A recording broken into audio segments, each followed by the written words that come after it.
பேராசிரியர்கள் அனைவருக்கும் வணக்கம். நம்ம காலேஜ் டிஆர்பி எக்ஸாம் சக்சஸ்ஃபுல்லி நாளைக்கு நடக்க இருக்கு, December 27th அன்னைக்கு.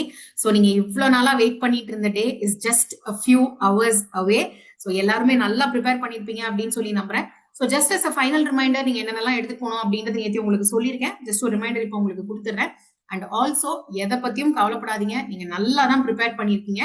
நீங்க பெஸ்ட்டை வந்து நாளைக்கு கொடுக்க போறீங்க அப்படின்றது நீங்க கண்டிப்பா நம்பணும். அதுக்கு ஒரு சின்ன மோட்டிவேஷனா இருக்கும் அப்படின்றதுக்காக தான் இன்னைக்கு செஷன் கொடுக்குறோம். ஸோ நான் உங்களுக்கு சொல்லியிருந்தேன் இல்லையா, அது எல்லாத்தையுமே பை திஸ் டைம் பேக் பண்ணிருப்பீங்க அப்படின்னு சொல்லி நம்புறேன். யோசிச்சு பாருங்க, நாளைக்கு இந்த நேரத்துல நீங்க எக்ஸாம் வந்து எழுதிய முடிச்சிருந்திருப்பீங்க. All this hustle would have ended. So நம்ம என்னென்னலாம் பேக் பண்ணோம், நாளைக்கு நீங்க எடுத்துட்டு போற பேக்ல உங்களோட பிரிண்டட் ஹால் டிக்கெட் ஒன்று வந்து இருக்கணும். இன்கேஸ் உங்களுக்கு வந்து பயமா இருக்கு அப்படின்னா 2 காப்பி கூட எடுத்துக்கோங்க, தப்பெல்லாம் கிடையாது.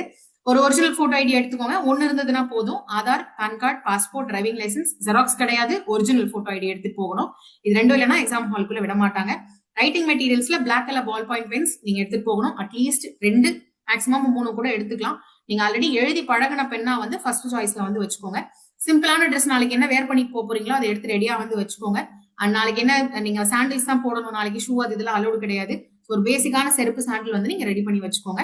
இது இல்லாம உங்களுக்கு வேணும் அப்படின்னா ஒரு சின்ன டிரான்ஸ்பரண்ட் வாட்டர் பாட்டில் நீங்க எடுத்துட்டு போகலாம். இது ஆனா அலோவ் பண்ணுவாங்க, என்னால ஷோரா சொல்ல முடியல. பிகாஸ் ஒரு சில சென்டர்ஸ்ல அலோவ் பண்ணலாம், ஒரு சில சென்டர்ஸ்ல அலோவ் பண்ணாம இருக்கலாம்.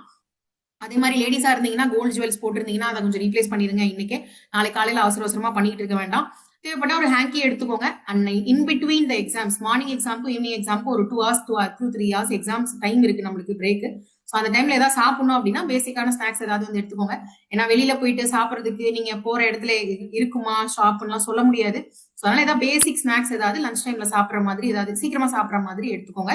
ஸோ இது எல்லாமே நேற்று உங்களுக்கு சொன்னதுதான். இதெல்லாம் கரெக்டா இருக்கான்னு மட்டும் பாத்துக்கோங்க, கரெக்டா உங்ககிட்ட. ஓகேங்களா?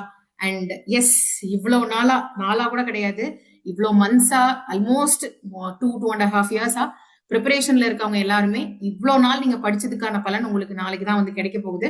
எக்காரணம் கொண்டும் டென்ஷன் ஆகாதீங்க. What ever it is, you have done your best. நீங்க ஜஸ்டிஸ் பண்ணிருக்கீங்க. அந்த ஜஸ்டிஸ்க்கான, அந்த ஹார்ட் ஒர்க்குக்கான பலன் உங்களுக்கு கண்டிப்பா நாளைக்கு கிடைக்கும். காமா இருங்க. எக்ஸாம் ஹாலுக்கு அட்லீஸ்ட் ஒரு 1/2 hour to 45 minutes முன்னாடியே போயிருங்க எக்ஸாம் சென்டருக்கு. யாருக்கிட்டையும் பெருசா பேச்சு கொடுக்காதீங்க எக்ஸாம் வந்து முடிகிற வரைக்கும். எஸ்பெஷலி உங்களோட மார்னிங் எக்ஸாம் முடிஞ்சு ஈவினிங் எக்ஸாம்க்கு நடுவில் ஒரு 2-3 hours பிரேக் இருக்கும். அந்த நேரத்துல கதை அடிச்சுட்டு அதெல்லாம் எதுவும் பண்ணிட்டு இருக்காதீங்க. நீங்க என்ன சப்ஜெக்ட் டிஸ்கிரிப்டிவ்ல சூஸ் பண்ணிருக்கீங்களோ அதுல வந்து பேசிக் பாயிண்டர்ஸ் இல்ல ஹேண்ட் ரிட்டன் நோட்ஸ் ஏதாவது வச்சிருப்பீங்கல்ல, அது சும்மா ஒரு ஃபைனல் கிளான்ஸ் பாக்குற மாதிரி மட்டும் அந்த டைம் வந்து யூஸ் பண்ணிக்கோங்க. எக்ஸாம் முடிஞ்சதுக்கு அப்புறம் நிறைய டைம் இருக்கும், ஃப்ரெண்ட்ஸ் வந்திருக்காங்கன்னா அப்ப அவங்க கிட்ட பேசிக்கலாம். இன் பிட்வீன் பேசி உங்களோட மைண்டை டிஸ்ட்ராக்ட் பண்ணிக்காதீங்க. ஒரு முதல் ஃபோக்கஸோட நீங்க இருந்தீங்கன்னா தான் டிஸ்கிரிப்டிவ் பேப்பர் வந்து நீட்டா வந்து எழுத முடியும். ஸோ டிஸ்கிரிப்டிவ் பேப்பருக்கு ஐ திங்க் எல்லாருமே நல்லா ப்ராக்டிஸ் பண்ணிருப்பீங்க அப்படின்னு சொல்லி நம்புறேன். கொஞ்சம் ஃபர்ஸ்ட் இனிஷியல் ஒரு 10 to 15 minutes, வெதர் இது மார்னிங்கா இருக்கட்டும் இல்ல ஈவினிங்கா இருக்கட்டும், கொஞ்சம் பதட்டமா தான் இருக்கும். இட் இஸ் ஓகே, அது எல்லாருக்குமே அப்படி இருக்கிறது தான். பட் அந்த பதட்டத்தை வந்து ஓவர் கம் பண்ணி எக்ஸாமை நல்லா வந்து பெர்ஃபார்ம் பண்ணுங்க. OMR ஷீட்ல தயவு செஞ்சு மிஸ்டேக்ஸ் பண்ணிடாதீங்க. OMR ஷீட்ல நீங்க என்னென்ன இன்ஸ்ட்ரக்ஷன்ஸ்லாம் ஃபாலோ பண்ணணும் அப்படின்னு ஆல்ரெடி ஒரு வீடியோ உங்களுக்கு வந்து போட்டிருக்கேன். அது இன்கேஸ் பார்க்கலன்னா அது ஒரு கிளான்ஸ் வந்து பார்த்து வச்சுக்கோங்க. அண்ட் OMR ஷீட்ல எக்காரணம் கொண்டும் ஒரே நேரத்துல தீட்டிட்டு இருக்காதீங்க. உட்காந்து ஃபுல்லா கொஸ்டின் பேப்பர் டிக் பண்ணிட்டு அதுக்கப்புறமா OMR ஷீட்ல வந்து மார்க் பண்றது பண்ணாதீங்க. 10 கொஸ்டினாவோ 5 கொஸ்டினாவோ கொஸ்டின் பேப்பர்ல மார்க் பண்ணி OMR ஷீட்ல வந்து தீட்டுங்க. அப்பதான் மேக்ஸிமம் நம்மளால மிஸ்டேக்ஸ் வந்து அவாய்ட் பண்ண முடியும்.